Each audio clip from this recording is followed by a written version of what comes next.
Kamu punya teman cowok yang sudah jomblo bertahun-tahun, tapi anehnya dia selalu punya alasan yang masuk akal. Lagi fokus karir, atau belum ketemu yang cocok, atau lagi menikmati hidup sendiri dulu. Kamu cuma angguk-angguk aja, tapi dalam hati mikir, kok bisa ya konsisten begini? Padahal orangnya baik, mapan, mungkin ganteng juga. Tapi begini, ada psikologi tersembunyi di balik pria yang memilih tetap sendiri, dan itu lebih rumit dari yang kamu kira. Pertama, ada tipe si perfeksionis tersembunyi.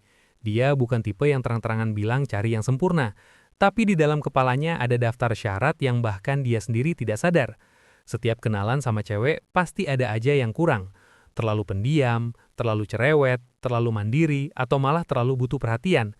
Yang dia tidak sadari, sebenarnya dia takut mengecewakan atau dikecewakan. Jadi lebih aman menunda komitmen sambil bilang, belum ada yang tepat. Lalu ada si trauma halus.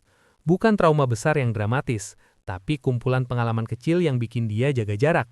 Mungkin pernah ditolak waktu SMA, atau lihat orang tuanya sering bertengkar, atau mantan yang pergi tanpa alasan jelas.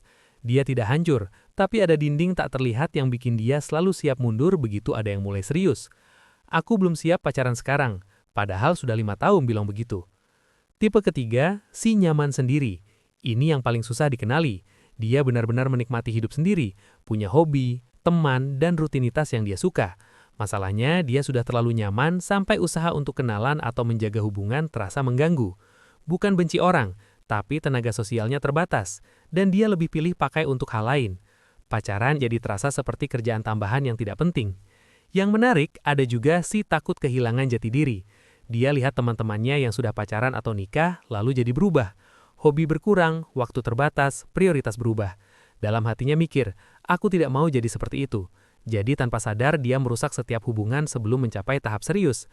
Bukan karena tidak suka orangnya, tapi takut kehilangan dirinya yang sekarang. Terakhir, si standar tinggi tersamar. Bukan soal fisik atau harta, tapi standar emosional dan mental yang kadang tidak realistis. Dia ingin seseorang yang bisa nyambung di semua hal, punya kecocokan instan, dan paham dia tanpa perlu banyak penjelasan. Seperti berharap ketemu jodoh dari kenalan pertama.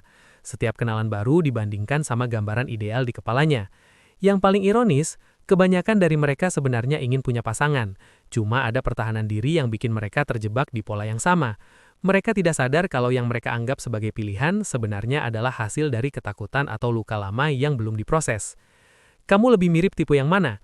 Atau mungkin kamu kenal seseorang yang persis seperti ini? Kadang memahami pola kita sendiri adalah langkah pertama untuk keluar dari lingkaran yang sama.